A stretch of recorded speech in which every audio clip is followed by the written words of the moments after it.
Mungu wetu, tunasema asante tena kwa jinsi ulivyotukusanya tena nyumbani mwako ili tupate kujifunza.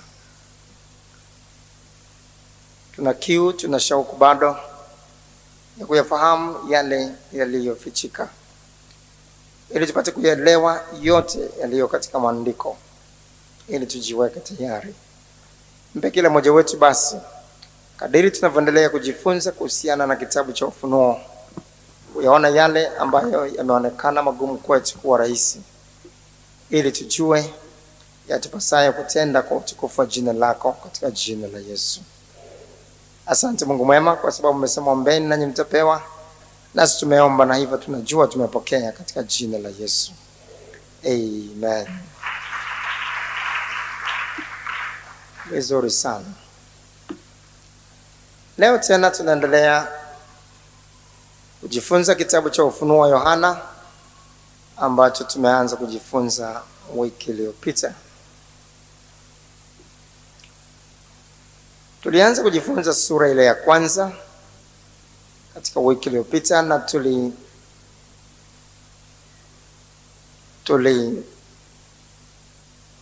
tulitarajia kujifunza mpaka mstari wa 20, lakini hatukuweza kutokana na muda. Tulitarajia au tulilenga kujifunza sura nzima, lakini muda wetu haukutosha. Kwa hiyo leo tutakuwa tunaendelea pale tulipofikia, au tutarudi nyuma kidogo, alafu tutaendelea na kuyamalizia yaliyosalia katika sura ile ya kwanza. Kwa hiyo kwa ujumla wake tutakuwa tunajifunza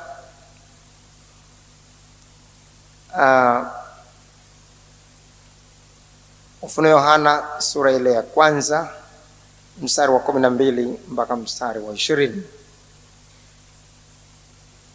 Na leo hususan tutakuwa tunajifunza chini ya kichwa maono ya Yesu Kristo. Maono ya Yesu Kristo.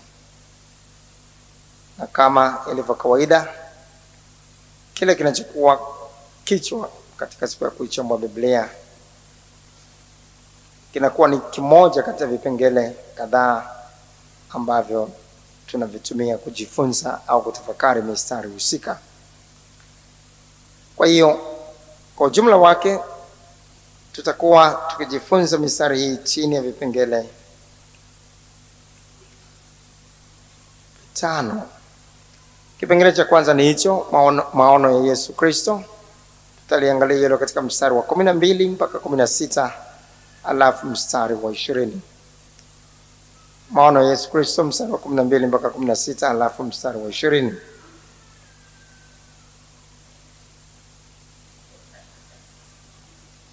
Alafu kipengele cha pili, kuanguka kwa Yohana miguuni pa Yesu. Kuanguka kwa Yohana miguuni pa Yesu. Tutaliangalia hilo katika mstari ule wa 17. Kipengele cha tatu, mimi ni wa kwanza na wa mwisho. Mstari wa 17 mpaka mstari wa 18.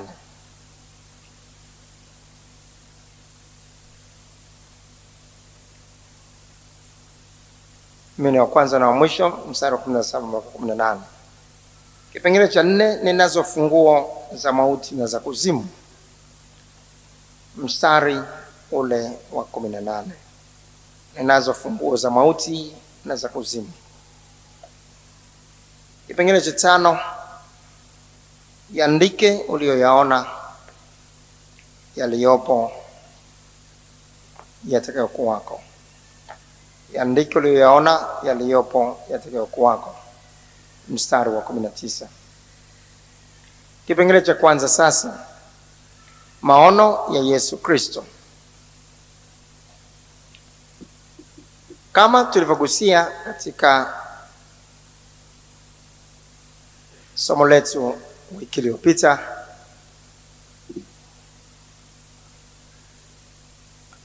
Mtume Yohana alipewa ufunuo wa Yesu Kristo.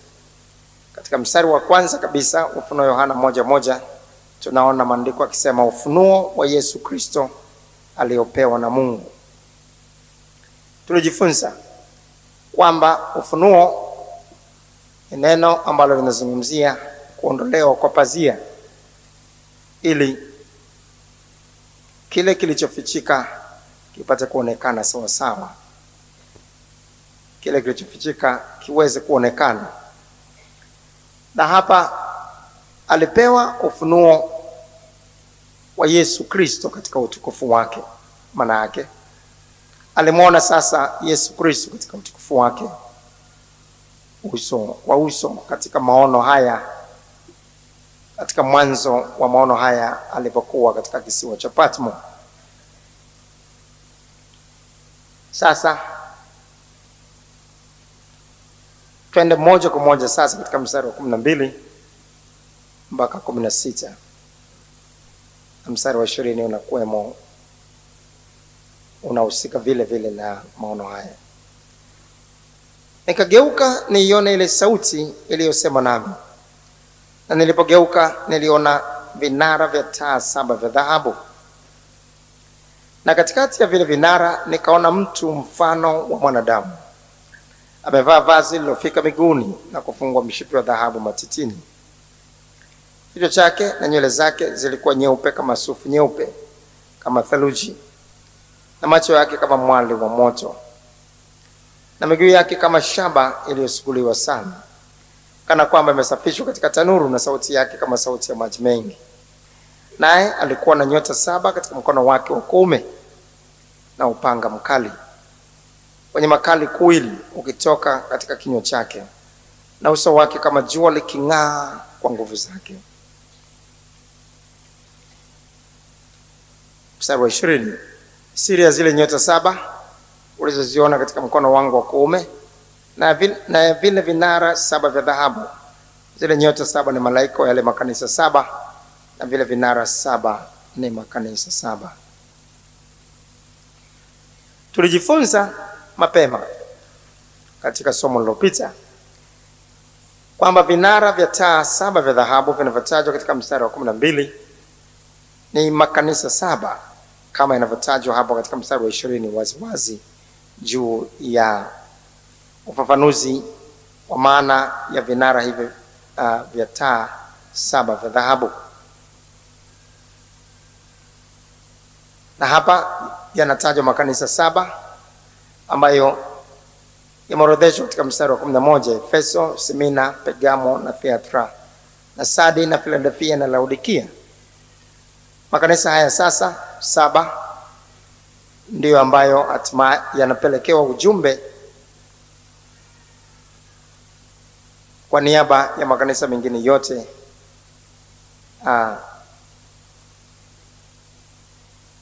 ambayo yalikuwepo nyakati hizo. Sasa katikati ya vile vinara nikaona mtu mfano wa mwanadamu, amevaa vazi lilofika miguuni. Katikati ya yale makanisa 7 nikaona mtu mfano wa mwanadamu. Yeye ambaye anakuwa katikati ya makanisa ni Yesu Kristo, ambaye ni kichwa cha kanisa. Utaweza kuona mwili wetu jinsi ulivyo. Kama utaweka mikono yako hivi, utaweza kufahamu kichwa kinakuwa katikati ya mwili. Kama utaweka mikono yako utainyosha kushoto na kulia, sasa utaona kichwa kinakuwa katikati.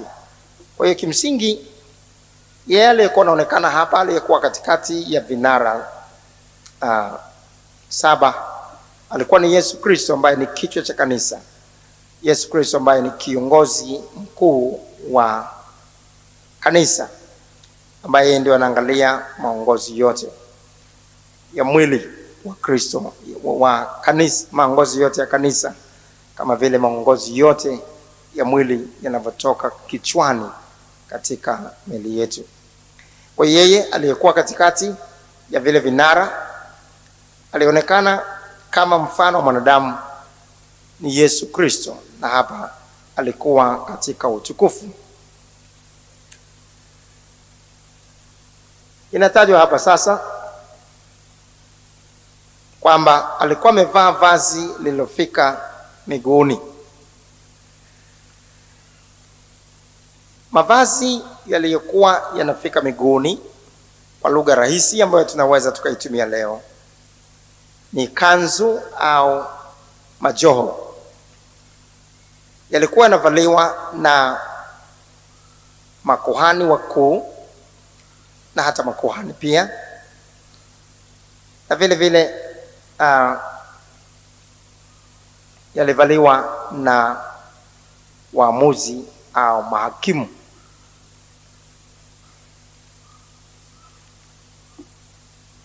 Walawi sura ya 8 mstari wa 7, kuhani nyakati zile za Agano la Kale alivaa kanzu ndefu. Walawi sura ya 8 mstari wa 7. Walawi sura ya 8 mstari wa 7.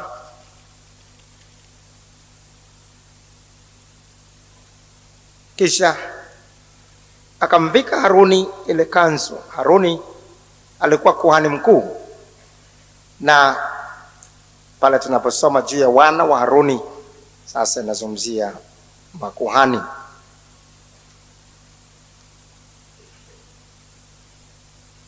Mstari wa 6 labda mpaka mstari wa 7. Basi Musa akawaleta Haruni na wanawe, akawaosha kwa maji. Kisha akamvika Haruni ile kanzu na kumfunga mshipi na kumvika joho na kumvika naivera na kumfunga huo mshipi wa kazi ya mstadi wa naivera na kumfunga naivera kwa huo mshipi.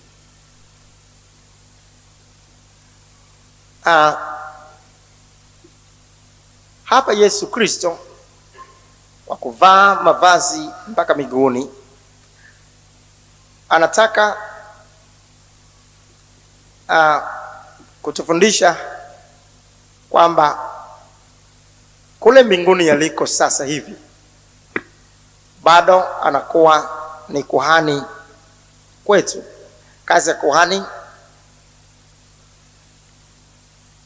ni kuwapatanisha watu na Mungu wao, kuwaombea watu kwa Mungu wao. Ndicho alichokuwa anakifanya kuhani. Aliingia mahali patakatifu mara moja kwa mwaka, akaombea watu. Na sasa Yesu Kristo kule aliko mbinguni mpaka sasa anatuombea. Biblia inasema katika waraka wa kwanza Yohana sura ile ya 2 mstari wa 1. Waraka wa kwanza Yohana sura ile ya 2 mstari wa 1. Watoto wangu wadogo nawaandikia haya ili kwamba msitende dhambi. Na kama mtu akitenda dhambi, tunaye mwombezi kwa Baba, Yesu Kristo mwenye haki. Labda mstari wa 2, na ndiye kipatanisho kwa dhambi zetu, wala si kwa dhambi zetu tu, bali na kwa dhambi za ulimwengu wote. Yesu Kristo ni mwombezi ambaye ameketi mkono wa kuume wa Mungu Baba Mwenyezi, na anatuombea. Utaweza kuona kwamba una mambo fulani ambayo utagundua kwamba unaweza ukawa hukumbuki vizuri kwamba uliyaombea, lakini ukaona mahali fulani unakwenda alafu ukakuta yamenyoka. Umekutana na mambo mazito sana, lakini ghafla ukaona kuna mlango wa kutokea tu kirahisi. Haya sasa yanapotokea ni kutokana na jinsi ambavyo Yesu Kristo anavyotuombea. Sio hilo tu, lakini kuna wakati ambapo tunaweza kuota ndoto. Na tunapoota ndoto, unaweza kujikuta katika ndoto fulani fulani ambazo tunaota watu tuliokolewa. Unaweza kukuta mahali fulani umezingirwa. Ni kama umezingirwa kabisa na watu ambao wamekuwa na kutafuta, na sasa wanakusudia kukuua. Na unaona kabisa sasa umezingirwa na unakusudiwa kuuawa au kutupwa mahali fulani pa hatari, iwe mwisho kabisa wa maisha yako. Na katika mazingira yale utakuwa umezingirwa kiasi kwamba utajikuta katika ndoto wakati huna kauli. Hata ukitaka kuzungumza kwa jina la Yesu Kristo, wakati mwingine hilo limetoka katika mawazo au limekupitia kabisa, hata ukumbuki hilo. Na kuna wakati fulani tunaweza kukutana na mazingira namna hiyo katika ndoto, lakini tukaliitia jina la Yesu, alafu tukajikuta tumefunguka katika kuzingirwa kule. Lakini kuna wakati katika ndoto ambako utakuta umezingirwa kwa namna fulani, hata midomo yako haiwezi kutamka kitu, na ni kama hakuna matumaini ya kutoka katika kule kuzingirwa. Lakini kwa namna ambayo usioitarajia, unakuta tayari umetoka katika kule kuzingirwa huko. Sasa umetokaje? Hapo tunafundishwa kwamba tumetoka kutokana na maombezi ambayo tunafanyiwa na Yesu Kristo, ambaye anaona mbali sana juu ya yale yanayotukabili. Kwa sababu mara nyingi huwa tunaombea mambo yanayotuhusu, yale ambayo tunayaona, yale ambayo tunayajua, lakini yako mambo mengine ambayo hatuyajui, ambayo yanatuzunguka, ambayo yanatukabili, ambayo Kristo Yesu hutuombea juu ya hayo. Na kwa sababu hiyo Kristo Yesu anasimama hapa kama kuhani, yeye ambaye anatuombea. Hatuna budi kufahamu kwamba Biblia inazungumza juu ya wawili tu wanaotuombea. Yesu Kristo anatajwa hapa kutuombea, na Biblia tena inazungumza katika Warumi sura ile ya 8 juu ya Roho Mtakatifu ambaye pia hutuombea. Warumi sura ya 8 mstari wa 26. Warumi sura ya 8 mstari wa 26. Kadhalika Roho naye hutusaidia udhaifu wetu, kwa maana hatujui kuomba jinsi itupasavyo, lakini Roho mwenyewe hutuombea kwa kuugua usikoweza kutamkwa. Mahali hapa tunajifunza kwamba maombi, kazi ya maombi ni kutoa msaada kwa yeye aliye dhaifu. Ina maana kama hakuna maombi, kama hakuna wa kutuombea, tunabaki katika udhaifu. Kama hatuombi, kama hakuna maombi, ina maana tunabaki katika udhaifu. Maombi sasa huwafanya wale walio dhaifu kuwa na nguvu. Maombi humfanya yeye aliye dhaifu kuwa na nguvu. Nimekuombea wewe Petro, ili imani yako isitindike, na utakapoongoka uweze kuwaimarisha na wengine. Maombi hutuimarisha. Maombi hufanya imani zetu zisiweze kutindika au kufifia na kufikia mahali kufa kabisa. Maombi hututia nguvu. Maombi huweze kuleta nguvu mpya. Ina maana kama hatuombi, sasa tunakuwa dhaifu, hata ni rahisi kuingia majaribuni. Ndio maana Yesu Kristo alisema ombeni ili msiingie majaribuni. Sasa tunapoombewa vivyo hivyo, sasa kuombewa huwa kunatutia nguvu. Ndio maana hatupasi tukulaumu na kusema kiongozi fulani sasa hivi amekwisha, hana kitu. Hata anapokuwa anahubiri, anapokuwa anafundisha, hana kitu, amekwisha. Kama amekwisha, kama amekuwa dhaifu, ni kwa sababu hatumwombei. Kuomba kwetu sasa kunamfanya huyo kuwa na nguvu. Kuomba kwetu kunamfanya huyo kuwa na kitu cha ziada. Na kama vile hapa tunavyosoma, utusaidie udhaifu wetu. Anatusaidia udhaifu wetu kwa namna gani? Kwa kuomba, kwa kuugua usikuweza kutamkwa. Na hapa ni Roho Mtakatifu ambaye anatuombea. Katika waraka wa kwanza Yohana 2:1 tunaona Yesu Kristo ambaye anatuombea. Hakuna mahali popote katika maandiko ambako kunatajwa juu ya Bikira Maria anayetuombea. Kwa sababu hiyo hatupaswi kwa namna yote kumhusisha Bikira Maria katika maombi yetu, kwa sababu hatajwi kama mwombezi wetu kwa Baba. Amen. Na hapa sasa Yesu Kristo anasimama mbinguni, yuko mbinguni kama kuhani, anaendelea kutuombea, na vazi aliyovaa mpaka miguuni linazungumzia mavazi yale yaliyokuwa navaliwa na makuhani nyakati zile za Biblia. Nyakati za Biblia sasa ni tofauti na nyakati tulizo nazo, kwa sababu nyakati zile waliokuwa wanahusika kuwaombea watu au kuwapatanisha na Mungu walikuwa makuhani peke yao. Kwa maana kwamba kama mtu alifanya dhambi, sasa asingeweza kumwendea Mungu moja kwa moja, lakini ambaye angeweza kumwendea Mungu kwa niaba yake angekuwa ni kuhani, na huyu ndiye angeweza kufanya upatanisho kwa ajili yake.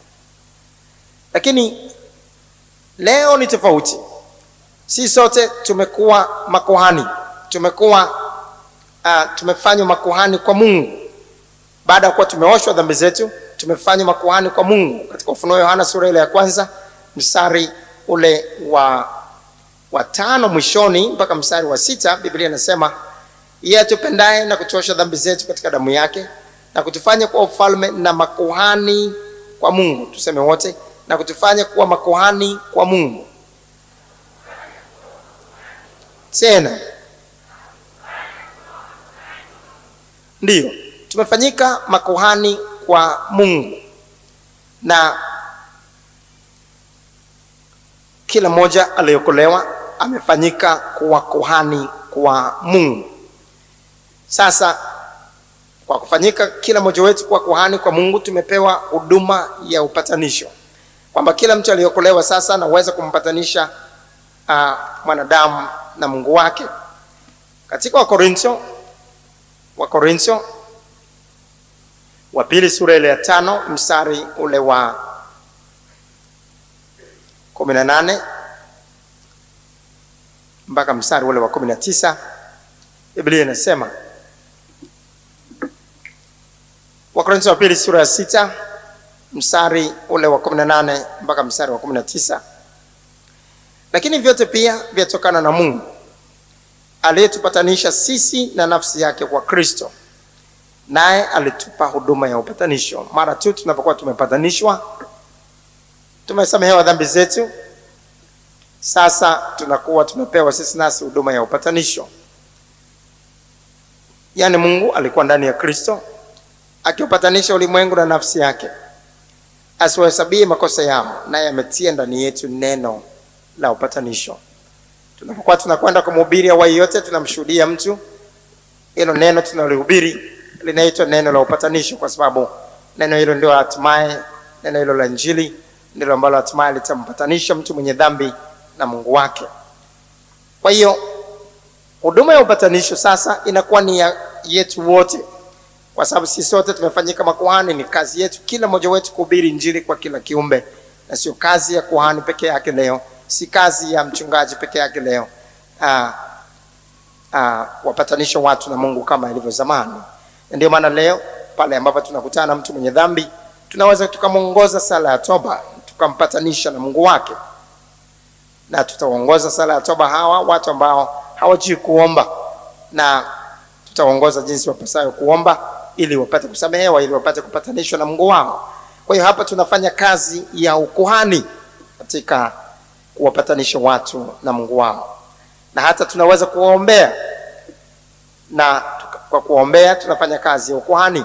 Tutaombea watu ambao tutaombea watu mbalimbali kwa ajili ya hili au lile.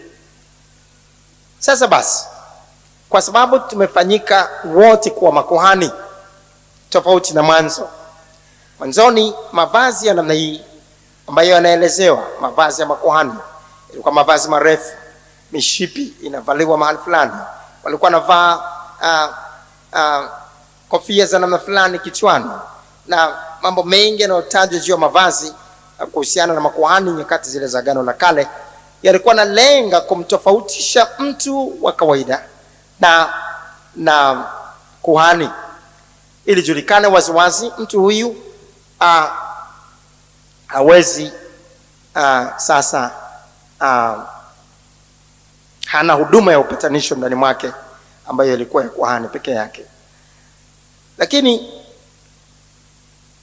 leo sasa mavazi yale majoho, mavazi yale marefu na mavazi yote yanayotajwa kuhusiana na makuhani hayana muhimu tena wa kuvaliwa tena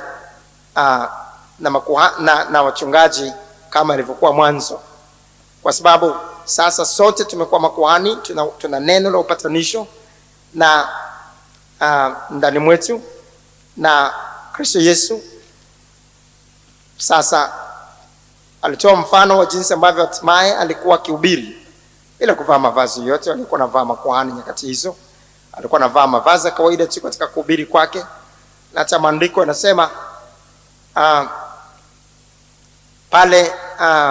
pale msalabani alipokuwa wakati wa kusulubishwa kwake, mavazi yake ambayo alikuwa anayavaa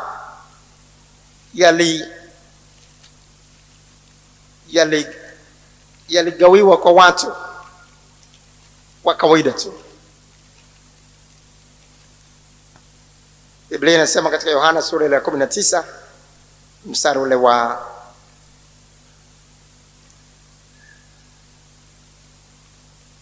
Yohana sura ya 19, na askari walipomsulubisha Yesu waliyatoa mavazi yake wakafanya mafungu 4 kwa kila askari fungu lake. Taona mavazi yake aliyokuwa anayavaa yaliweza kufanya mafungu 4, na wale wote wale wakachukua mavazi yale wakayavaa. Wakachukua mavazi yale wakayavaa. Yalikuwa mavazi ya kawaida ambayo mtu yeyote angeweza kuyavaa, na yakuwa mavazi ya kikuhani ambayo alikuwa anavaa watu maalum, makuhani. Na katika mavazi tu ya namna hii ambayo alikuwa anahubiria pale alipokuwa ameketi mlimani, pale ambapo alikuwa ameketi katika pwani ya bahari, alikuwa amevaa tu mavazi ya kawaida na alikuwa akihubiri. Tunaona hata mitume vivyo hivyo wametoka katika kufanya maombi katika pale alipokuwa 120 orofani, na mara baada ya ujazo wa Roho Mtakatifu wote walitoka 120. Petro katikati yao wakaanza kuhubiri katika mavazi ya kawaida. Na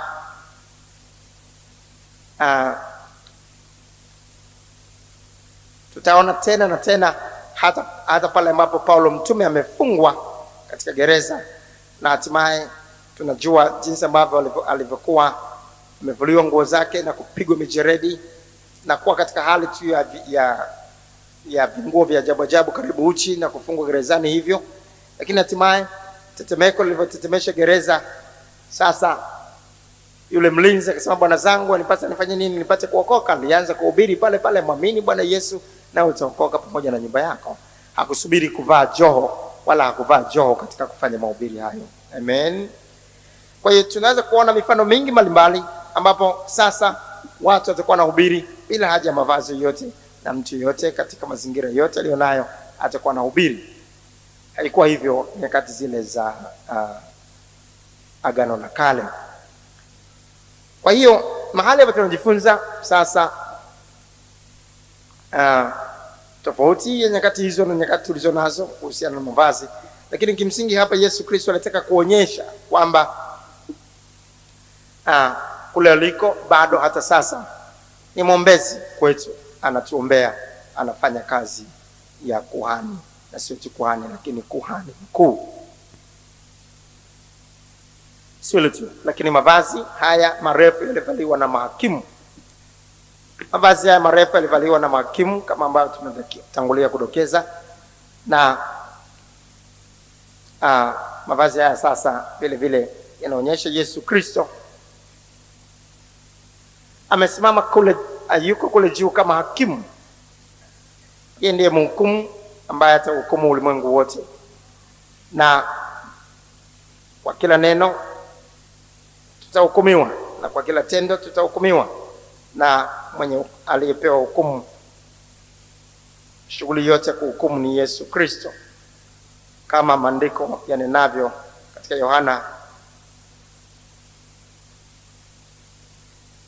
Yohana sura ile ya 5 mstari wa 22. Yohana 5:22, tena Baba hamhukumu mtu yeyote, bali amempa mwana hukumu yote. Pale ambapo hatuko tayari kutubu dhambi zetu na kupatanishwa na Mungu, sasa Yesu Kristo anasimama kama hukumu, kama hakimu. Na kimsingi hapa Yohana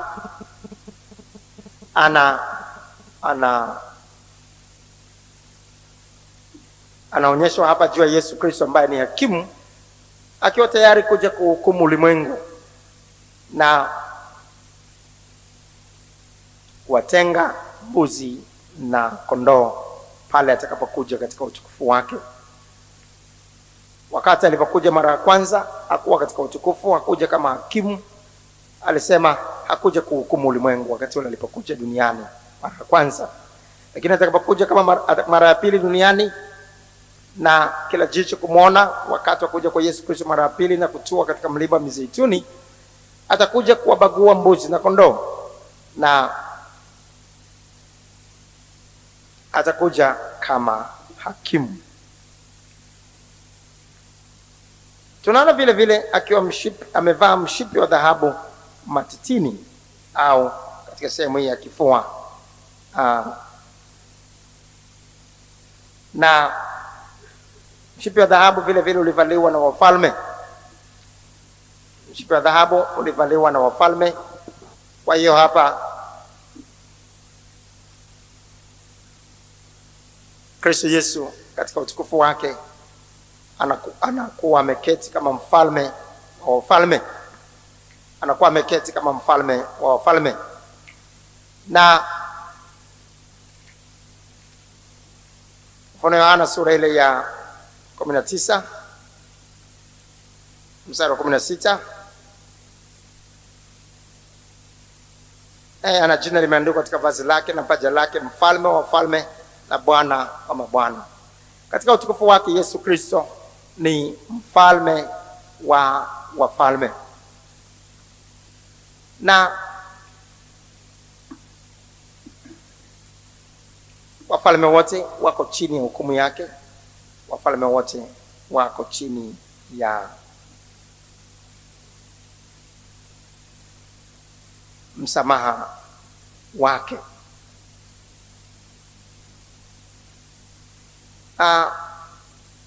Wafalme vile vile walivaa mavazi marefu, na utaweza kuona mara nyingine ikitajwa mfalme akirarua vazi lake pale ambapo aliletewa kesi. Pale ambapo aliletewa kesi, utaweza kuona jinsi ambavyo pale ambapo alikuwa hana lolote la kuhukumu. Kwa mfano tutaweza kuona katika Wafalme wa pili sura ile ya Wafalme wa pili sura ile ya 6 mstari ule wa 26 mpaka mstari ule wa 30. Hapa mwanamke mmoja analeta kesi kutokana na njaa waliokuwa nayo. Sasa akawa amepatana na mwanamke mwenzake kwamba wale watoto wao wakawa wamemla mtoto wa huyu mwanamke anayeshtaki hapa kwa mfalme siku ya kwanza. Sasa siku ya pili yule mwanamke mwingine akawa amekataa mtoto wake asipikwe na kuliwa, na analeta kesi hiyo kwa mfalme, na mfalme akararua mavazi yake. Maana yake akakosa jinsi ya kuwahukumu. Akaona sasa njaa hii ndio imesababisha mambo ya kutisha namna hii. Kwa hiyo mavazi marefu hayo ndio yanatajwa kuraruriwa kama kwa kurarua kanzu. Na kwa msingi huo bado tunajifunza jinsi ambavyo yanazungumzia juu ya hukumu. Kwa Kwa sababu kitabu cha Ufunuo Yohana kama tulivyojifunza kinazungumzia hatimaye juu ya dhiki kubwa katika ujio ulimwengu na kuja kwa Yesu Kristo na hatimaye kutawala kwa miaka 1000 na atakuja kama hakimu. Na hivyo sasa Mtume Yohana akawa anamwona Yesu Kristo hapa kama hakimu. Vile vile inatajwa hapa kwamba nywele zake zilikuwa nyeupe kama sufu. Nywele nyeupe zinazungumzia heshima. Katika Kumbukumbu la Torati, katika Mambo ya Walawi sura ya 19 mstari wa 32, maandiko yanasema mtu mwenye mvi anatakiwa kuheshimiwa. Mambo ya Walawi 19 mstari wa 32. Mambo ya Walawi sura ya 19 mstari wa 32.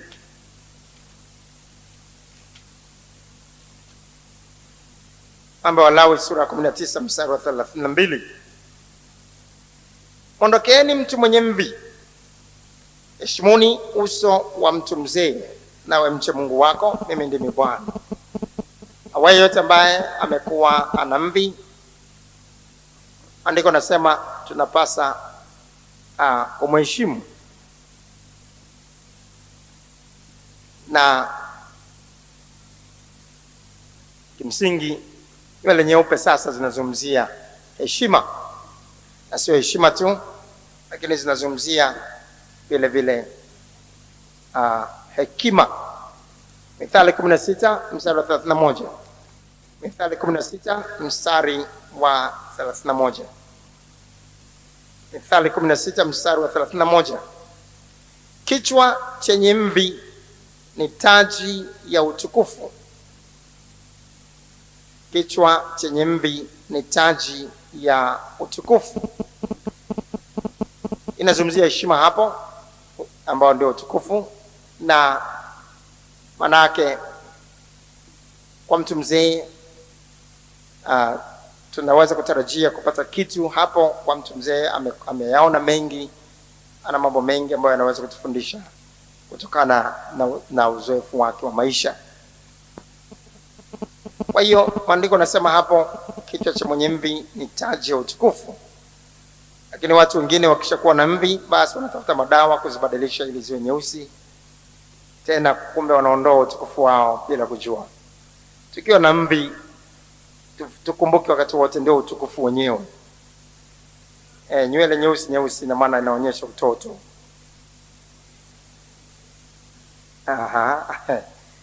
Wewe huna haja kutafuta kanta kubadilisha rangi ya nywele zako. Lakini furahi kwamba umeweza kufikia mahali kuwa na mvi. Na wenye nywele nyeusi, basi tunapoona watu wenye nywele nyeupe tunaonyesha heshima kwao.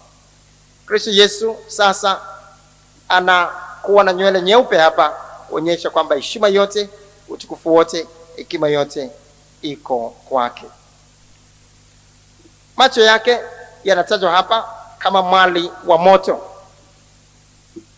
Macho ambayo yako kama mwali wa moto yanazungumzia jinsi ambavyo macho yake yanaona hata mambo ya sirini yaliyofichika.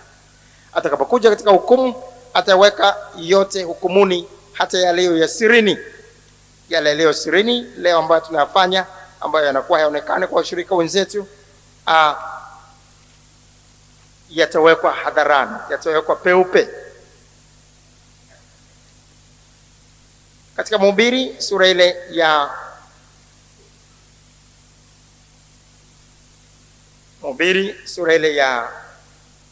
ya 12 mstari wa 14, maandiko yanazungumzia jinsi ambavyo kila jambo litawekwa wazi wakati wa hukumu. Na inazungumzia hapo kila kazi, kila jambo tunalofanya, inazungumzia hata yale yaliyo ya sirini. Na katika Zaburi 139 mstari wa 1 mpaka mstari wa 12, Zaburi 139 mstari wa 1 mpaka wa 12, maandiko yanaelezea jinsi ambavyo hata tungejificha wapi, macho ya Yesu Kristo yanatuona, macho ya Mungu wetu yanatuona. Bwana, umenichunguza na kunijua. Wewe wajua kuketi kwangu na kuondoka kwangu, umelifahamu wazo langu tokea mbali. Umepepeta kwenda kwangu na kulala kwangu, umeelewa na njia zangu zote, maana hamna neno limini mwangu usilolijua kabisa. Bwana, umenizingira nyuma na mbele, ukaniwekea mkono wako. Maarifa hayo ni ya ajabu, yanishinda mimi, hayadirikiki, siwezi kuyafikia. Niende wapi nijiepushe na roho yako? Niende wapi niukimbie uso wako? Kama ningepanda mbinguni, wewe uko. Ningefanya kuzimu kitanda changu, wewe uko. Ningezitoa mbao za asubuhi na kukaa pande za mwisho za bahari, uko nako mkono wako utaniongoza na mkono wako wa kuume utanishika. Kama nikisema hakika giza litanifunika na nuru nizungukayo ingekuwa usiku, giza nalo halikufichi kitu, bali usiku huangaza kama mchana. Giza na mwanga kwako ni sawa sawa. Ndio maana macho kama mwali wa moto yanazungumzia macho yanaweza kuona hata gizani. Utaweza kuona paka, macho yake, macho ya paka yanaweza kuona hata gizani kwa namna kubwa sana. Na utaona macho yale yanakuwa na kitu cha kipekee. Ukiangalia macho ya paka yanakuwa kama yana miali ya moto kwa mbali, na katika usiku yanaweza kuangaza. Kwa hiyo macho yenye miali ya moto ya Yesu Kristo yanazungumzia kwamba lolote tunalofanya duniani linaonekana waziwazi kwake, hakuna linalofichika. Yanaweza kuwa yamefichika kwa mchungaji wetu, yanaweza kuwa yamefichika kwa kiongozi wetu kanisa la nyumbani, yanaweza kuwa yamefichika kwa washirika wenzetu, lakini siku ya siku yote yatawekwa hadharani pale Kristo Yesu atakaposimama kama hakimu. Na ndio maana yale yaliyofichika kwa watu wengine katika makanisa 7 sasa yanayaweka peupe, kwa sababu macho yake ni macho ambayo yana miali ya moto. Sio tu katika maono aliyoona juu ya Yesu Kristo, inatajwa hapa katika Ufunuo Yohana sura ile ya 1 kwamba katika mstari ule wa 15, miguu yake kama shaba iliyosuguliwa sana, kana kwamba imesafishwa katika tanuru, na sauti yake kama sauti ya maji mengi. Shaba iliyosuguliwa inazungumzia juu ya kuteketezwa katika hukumu. Shaba wakati wote katika Biblia inazungumzia juu ya hukumu. Wakati ule wa Agano la Kale, madhabahu zilitengenezwa kwa shaba,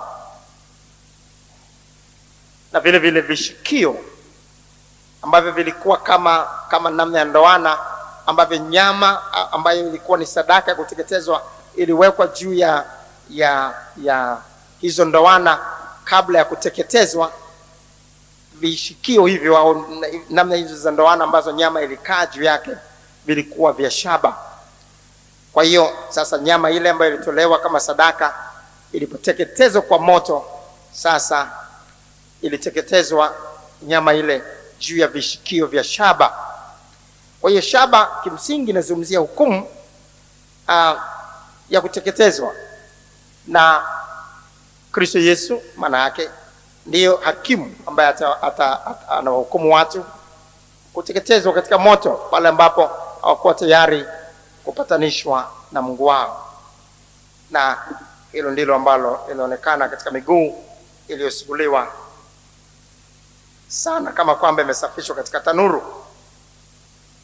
Sauti kama sauti ya maji mengi inazungumzia sauti yenye mamlaka. Maji kama mengi ambayo yanakwenda kwa kasi, utaweza kuona anakuwa na namna fulani ya ngurumo, yanakuwa na namna fulani ya kunguruma. Na sauti ya Yesu Kristo ni sauti yenye mamlaka, na inapotokea katika utukufu kama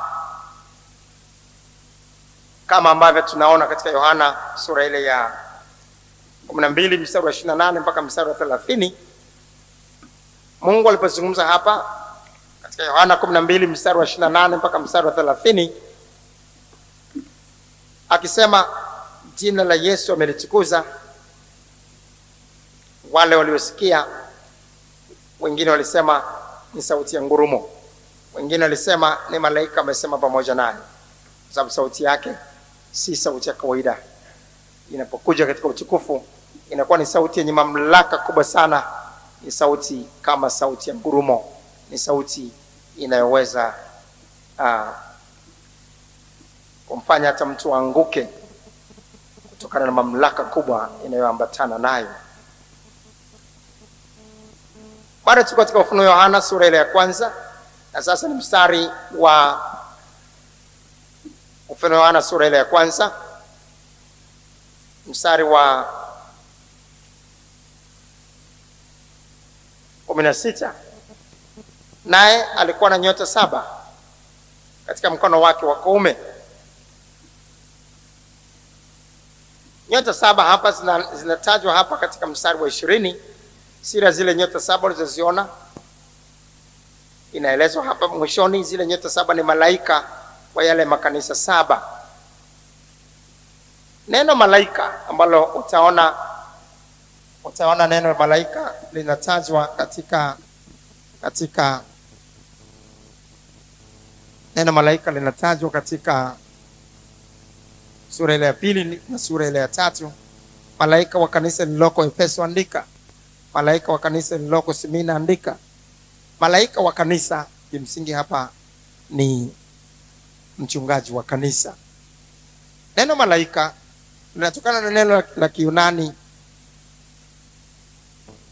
angelos au angelos, AGGELOS. Vile vile linaitwa, jina hilo linatamkwa pia, linatajwa pia katika Kiyunani angelos,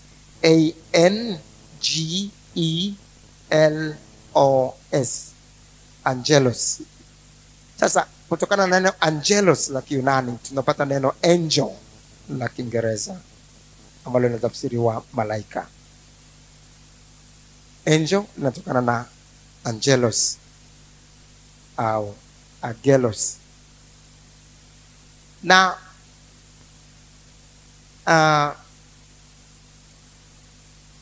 neno angelos la Kiyunani sasa maana yake mjumbe. Kwa hiyo tunaposema malaika maana yake mjumbe. Sasa mchungaji ni mjumbe wa Bwana wa majeshi. Katika Malaki sura ile ya Malaki sura ile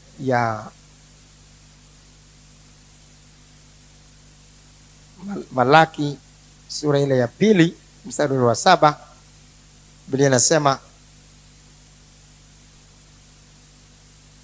kwa maana yapasa midomo ya kuhani hifadhi maarifa, tena yapasa watu kuitafuta sheria kinywani mwake, kwa kuwa yeye ni mjumbe wa Bwana majeshi. Neno hilo mjumbe sasa ni angelos, angel, malaika. Ni mjumbe wa Bwana majeshi kama walivyo malaika tu mbinguni, wanao ni wajumbe wa Bwana. Sasa Yesu Kristo hapa amewashika hawa wachungaji na wanatajwa ni nyota 7. Mahali hapa tunajifunza jinsi ambavyo wachungaji wanavyokuwa wanaheshimika sana kwa Yesu Kristo. Kama wanakaa katika kweli, wanasimama katika neno lake, wanasimama kweli kama wajumbe wa Bwana majeshi, wanamwakilisha katika tabia na neno lake. Sasa hawa wanaheshimika, wanaitwa ni nyota, na kama vile nyota zinavyong'aa katika giza, ni wanaheshimika sana kwa Mungu. Na tusifikiri kwamba tunaweza kwenda kinyume na watumishi wa Mungu alafu tukatetewa, kwa sababu hawa wanaheshimika zaidi kwa Mungu kuliko sisi wengine, kwa sababu wamejitoa muhanga, wametoa nafsi zao, wametoa maisha yao kwa ajili ya kuangalia roho zetu. Wanajikana nafsi zao sana kwa ajili ya maisha yetu, na tunapokuwa tunakwenda kinyume nao tusifikiri tunaweza kupata support au tunaweza kuungwa mkono na Bwana Yesu. Hawa ni nyota mikononi mwake. Tena mikononi mwake kuna upanga mkali, katika kinywa chake kuna upanga mkali. Upanga mkali unaotajwa hapa ni neno lake ambalo liko kama upanga ukatao kuwili. Haya ndio maono ambayo aliyaona, na Yesu Kristo hapo inatajwa uso wake uling'aa kama jua, kwa maana hapa alikuwa anaonekana katika utukufu tofauti na jinsi alivyokuwa duniani. Alipoyaona hayo yote, sasa katika mstari wa 17 maandiko nasema alianguka miguuni pake kama mtu aliyekufa. Ili natufundisha kwamba hata tunapojifunza neno lake mahali kama hapa, tukumbuke Yesu Kristo anaitwa neno la Mungu. Tunapolisikia neno lake, hatuna budi kutetemeka, hatuna budi kuanguka mbele ya neno lake na kuwa tayari kubadilishwa na neno hilo, na kama Yohana alivyoanguka mbele za Yesu Kristo katika utukufu.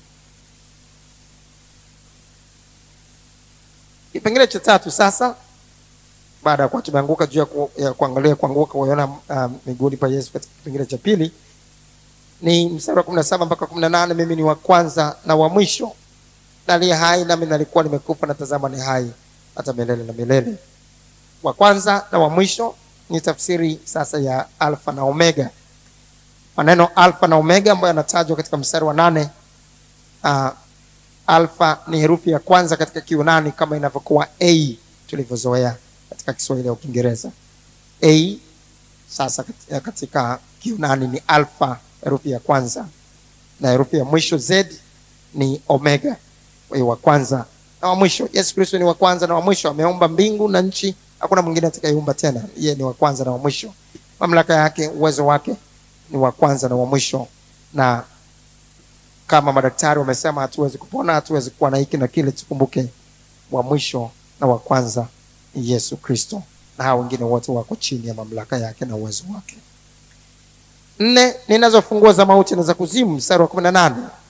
Maneno haya maana yake kwamba yeye ndiye ambaye anaweza kuzimu. Inazungumzia hapa juu ya jehanamu ya moto, na yeye ndiye ambaye anaweza kuifunga jehanamu ya moto na tusiingie huko pale tunapokuwa tumesamehewa dhambi zetu, na vile vile anaweza kuifunga mauti hata tusife, akatupa uzima kutokana na uwezo wake wa kutuponya.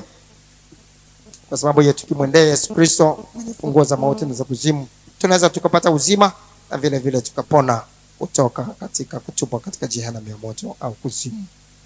Kipengele cha 5 na cha mwisho ya andiko uliyoona yaliyopo na yatakayo kwako, tuliangalia kwa undani juu ya mstari wa 19 katika somo lililopita, na hapa tukajifunza kwamba kitabu kizima cha Yohana kimegawanywa katika yale ya kuona ambayo yalikuwa yanataja juu ya ufunuo wa Yesu Kristo au maono ya Yesu Kristo hapa aliyoyaona, na tena yaliyopo katika makanisa 7 na yale yatakayo kwako baada ya hayo yanayozungumzia juu ya dhiki kubwa na yale mengine yatakayofuata.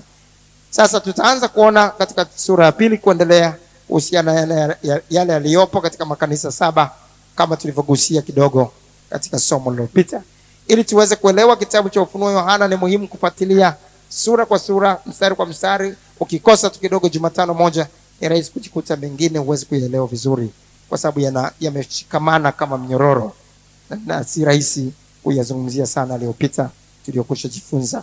Na hivyo Bwana atupe neema uwepo tena Jumatano ijayo kwa neema ya Mungu, ili tuzidi kujifunza juu ya yale yanayotajwa na Yesu Kristo sasa juu ya makanisa 7. Umejifunza nini mpaka hapo? Bwana uliposimama juu. Weka mikono yako juu sasa. Zaidi zaidi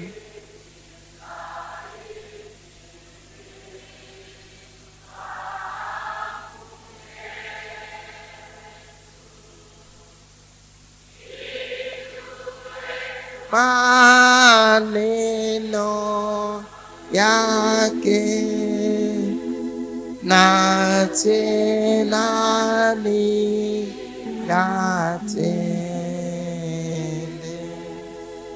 zaidi zaidi.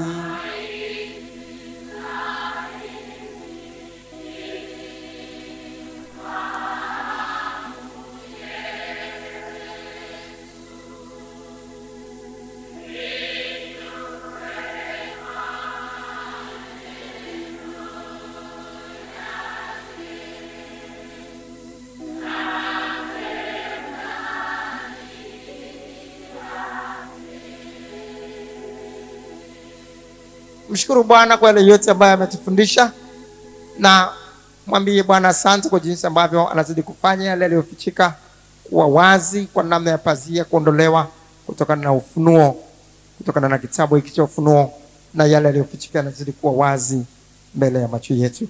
Na tena ombe Bwana kwamba atakupa neema kuweza kuyafahamu zaidi yale yanayoendelea. Paza sauti yako mbele za Bwana.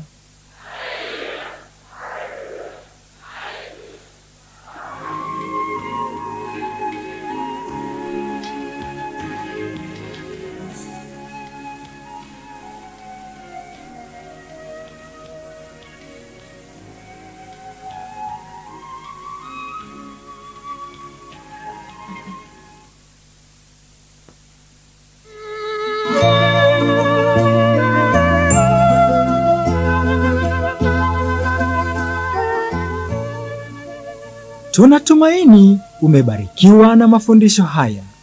Biblia inasema katika Yakobo sura ya 1 mstari wa 22, lakini iweni watendaji wa neno wala si wasikiaji tu, hali mkijidanganya nafsi